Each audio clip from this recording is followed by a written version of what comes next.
কি দেখছোটা কি? হ্যাঁ, শুধু দেখলেই হবে? কষ্ট নেই বুঝি?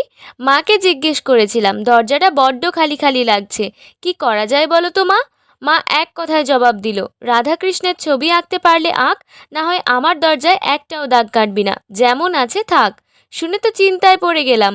কি করি কি করি ভাবতে ভাবতে গুগল দেবকে সুন্দর রাধাকৃষ্ণ খুঁজে দিতে বললাম। আর গুগল দেব আমাকে কিউট দেখে রাধাকৃষ্ণ দিয়ে বলল, নে, এবার মনের ইচ্ছে শক্তি কাজে লাগিয়ে কাজ শুরু কর।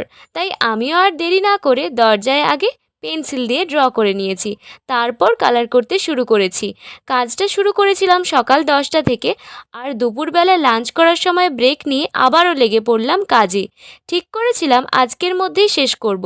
বিশ্বাস করো, অনেক চেষ্টা করেছি, কিন্তু একটানা এতক্ষণ দাঁড়িয়ে কাজ করতে করতে কোমর আর পা দুটোই ব্যথা হয়ে গেছে।